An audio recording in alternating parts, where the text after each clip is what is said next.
Et ce qu'on nous demande, dans le fond, au niveau de la petite enfance, c'est surtout d'informer les parents de la situation. Ces jours-ci, les parents de jeunes fréquentant la garderie sont sensibilisés à l'épidémie de rougeole au Québec. C'est que les centres de la petite enfance sont un endroit propice à la prolifération de microbes. C'est un avis qu'on va vraiment prendre au sérieux.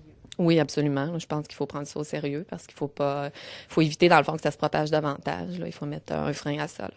Des avis sont donc remis aux parents depuis quelques jours et s'il devait y avoir des cas dans les garderies, la Direction de la santé publique recommande des mesures sévères pour éviter la propagation. Un seul cas, tous les enfants qui sont non vaccinés sont retirés immédiatement et ne peuvent revenir au CPE tant et aussi longtemps que tous les cas soient passés, 14 jours après le dernier cas.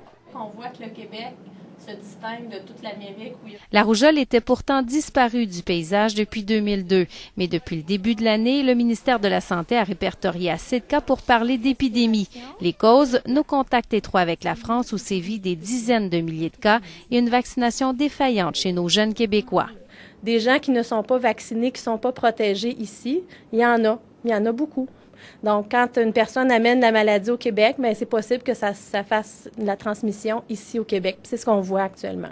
Le ministère de la Santé prend l'affaire au sérieux puisque cette maladie est loin d'être une infection banale. Elle se transmet par voie aérienne et se manifeste par plusieurs symptômes comme la fièvre, la toux, la conjonctivite et des rougeurs cutanées. Elle peut aussi occasionner des complications graves. Des encéphalites, donc des inflammations du cerveau et évidemment, les décès là, qui peuvent survenir, rarement, heureusement, mais qui peuvent survenir quand on commence à avoir un certain nombre de cas qui se présentent.